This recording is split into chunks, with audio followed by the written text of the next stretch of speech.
On today's very special episode, I drive some McLarens and compare it to a video game and see does it stack up to the real thing.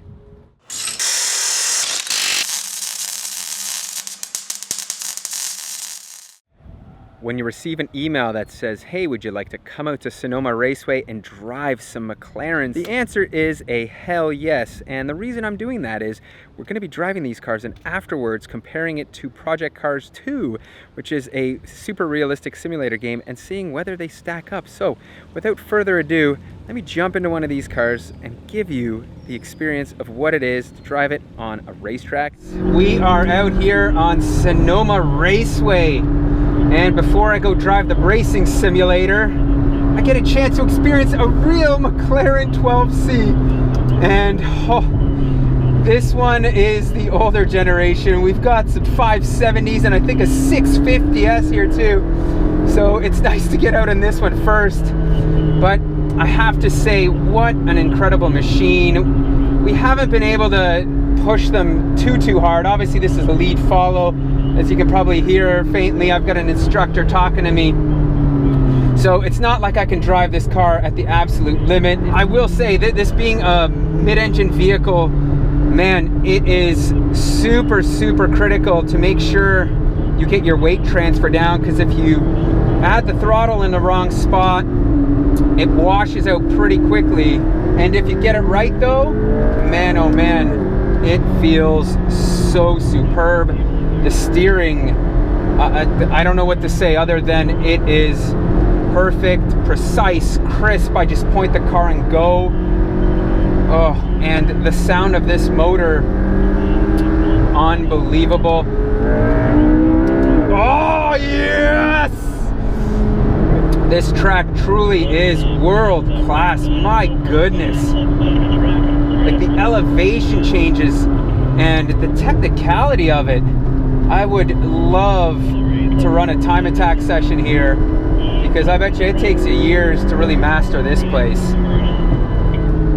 Look at this, down, up, you can feel the G's pulling you, and then you gotta quickly transfer over and blind hill, corner, and down you go. Whoa! Feel my stomach there, quick little downshift into the corner. Nice and tight, washes out a little bit. And here we are in the 650S, and man,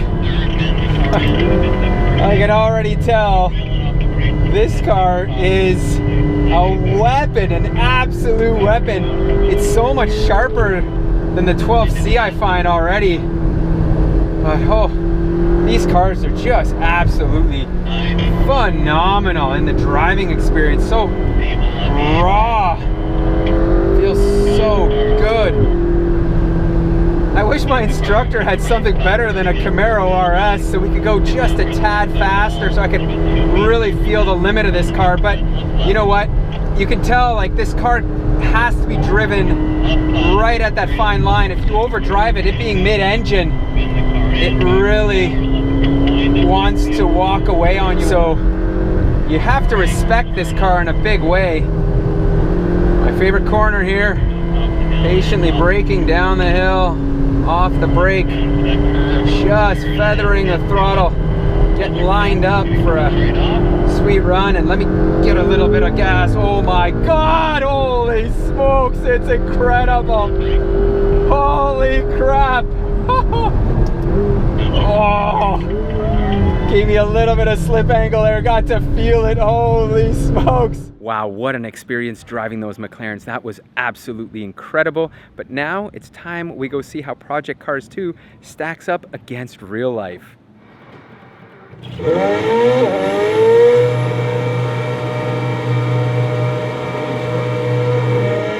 does feel super realistic, my goodness.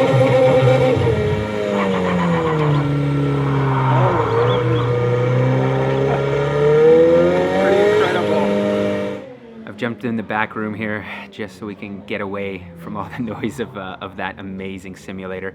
And if I'm not mistaken, that rig's probably about $5,000, but man, is it absolutely incredible. It is pretty surreal to drive a car in there. I actually drove a Tommy Mackinnon edition Evo after it, and I found that to be a little bit more my pace, because just like in real life, you can't just jump into a car and floor it and go full throttle and expect to be fast, which is what I'm used to in video games. But this simulator is the real deal, and man, what an experience that was. I absolutely loved it. I wish I had some more time to really hone my skills. The braking I found actually to be the most difficult, to find the threshold, and but otherwise the car really does react like it would in the real world. Obviously it's a really hard apples to oranges comparison in that sense, but for what it is, that simulator is absolutely amazing, and if I could afford one or had the space at home, that would be on my Christmas wish list. And now we're trying out a more suitable version of trying to play this game at home on a PS4 console with a steering wheel. I drive too much on the street and on the racetrack. I don't play enough video games, that's my problem. So I kind of suck at them, and then you get into these simulators and they take even more time to master, but man, they're so realistic. And I think that's the biggest takeaway here is you really need to spend a bunch of time playing these games to get the hang of them, and me, well, just not so good. Our day here is coming to a close, and I have to say, wow, what an experience. I've spent the past couple hours playing Project Cars 2 in that simulator, which is absolutely ridiculously amazing. I wish I could have one at home. I drove an Indy car, which kind of blew my mind, and drove a Porsche 935, which was, as you would expect, a death trap around Sonoma. You're sliding the back end around. It's on and off boost, which is so realistic in that sense. If you're looking for a racing simulator that is very close to the real thing, then I've got to say Project Cars 2 is a must check out for you guys. Does it still live up to the real thing? Well, of course not. No video game ever will, but I certainly think it comes very, very close. The limited time that I've spent with it, I truly believe that it's something that you can have fun in, and you can also hone your skills a bit. Like, I definitely think that you can become a better driver by honing your race skills on a simulation game like that. So that's a wrap for this video. Smash the like button if you thought this was good, if you want to see more of these types of videos, or, you know, if you want to see me drive some more McLarens, because I definitely would love to do that. But anyways, guys, thank you for watching once again, and we'll see you pretty soon. Come on, Jeffel, let's go, buddy, let's go. You've got McLarens, we got to be slamming on our brakes here. There you go, get that wing up. Turn. Through this corner, buddy.